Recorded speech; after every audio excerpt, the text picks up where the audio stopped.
আসসালামু আলাইকুম। Crown cement সকালের খবরে আমন্ত্রণ জানাচ্ছি আমি আতকিয়া আদিবা চৌধুরী। আজ থেকে শুরু হচ্ছে অমর ২১শে বইমেলা। দুপুর ২টায় প্রধান অতিথি হিসেবে উপস্থিত থেকে মেলার উদ্বোধন করবেন প্রধানমন্ত্রী তারেক রহমান। আজ থেকে ১৫ মার্চ পর্যন্ত ছুটির দিন ছাড়া প্রতিদিন বেলা ২টা থেকে রাত ৯টা পর্যন্ত মেলা খোলা থাকবে।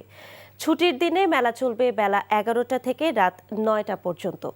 এবারের বইমেলায় অংশ নিচ্ছে মোট ৫৪৯টি প্রকাশনা প্রতিষ্ঠান। এর মধ্যে বাংলা একাডেমি প্রাঙ্গণে ৮১টি এবং সোহরাওয়ার্দী উদ্যান অংশে ৪৬৮টি প্রতিষ্ঠান স্টল পেয়েছে। একাডেমির ভেতরে এই বিশাল মঞ্চে পুরো মেলা জুড়ে থাকবে ভাষা ও সংস্কৃতির উপর সেমিনার, আর আবৃত্তি, গান ও নাচের নান্দনিক সব পরিবেশনা তো থাকছেই। তবে বাংলা একাডেমির মহাপরিচালক জানান, রোজার কারণে কমবে মেলার এই বিশেষ পর্বের ব্যাপ্তি।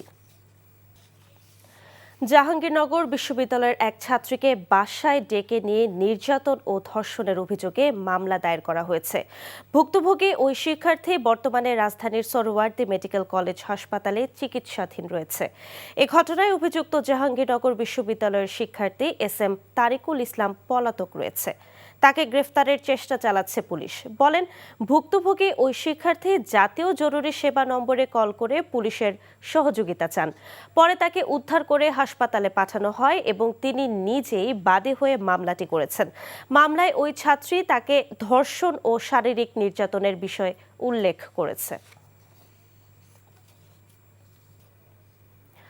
২০২৪ সালের বন্যায় বাধাগ্রস্ত হলেও ফেনীর পোল্ট্রি শিল্প ফের বিকশিত হচ্ছে। এতে মুরগি ও ডিমের স্থানীয় চাহিদা মিটিয়ে সরবরাহ করা হচ্ছে বিভিন্ন জেলায়। তবে খামারের সঠিক বর্জ্য ব্যবস্থাপনা না থাকায় হুমকিতে পড়েছে জেলার পরিবেশ ও জীববৈচিত্র্য। প্রতিকার চেয়ে বিভিন্ন দপ্তরে অভিযোগ দিয়েও সমাধান মিলছে না ভুক্তভোগীদের।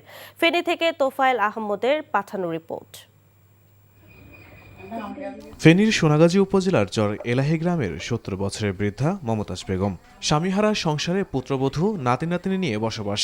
সংসারের অভাব দূর করতে ৫ বছর আগে বাড়িতে গড়ে তোলেন লেয়ার মুরগির খামার। নিজেরা ঘুরে দাঁড়ালেও খামারের মুরগির বিষ্ঠা ও বর্জ্যে দূষিত হচ্ছে পরিবেশ। এই মুখে গন্ধটা সরাসরি দক্ষিণে বাতাস থেকে আসলে এই গন্ধটা ডাইরেক্ট সরাসরি ঘরের ভিতরে ঢুকে।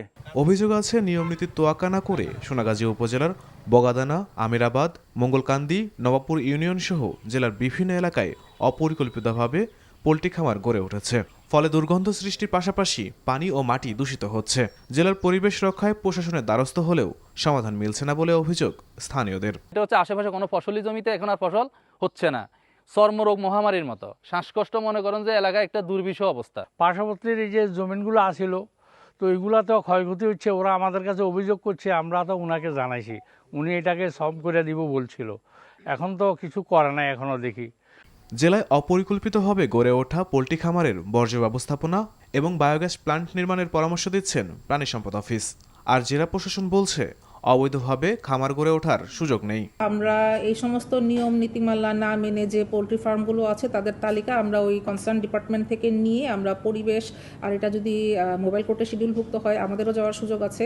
আর তাছাড়া আমরা কনসার্ন যারা ডিপার্টমেন্টের যারা আছে তাদেরকে আমরা সরেজমিনে পাঠাবো। আমরা ওই খামারিকে ডেকে নিয়ে তার বর্জ্য ব্যবস্থাপনা অথবা তাকে যে বায়োগ্যাস প্লান্ট এটা করার জন্য পরামর্শ দেই এবং নোটিশ দেই যে এতদিনের ভিতরে আপনি এটা না করলে আমরা কিন্তু আপনার খামারটা রেজিস্ট্রেশন বাতিল এবং বন্ধ করতে বাধ্য হব। ফেনী জেলার পরিবেশ রক্ষায় পরিকল্পিতভাবে খামার গড়ে তোলার পরামর্শ সংশ্লিষ্টদের।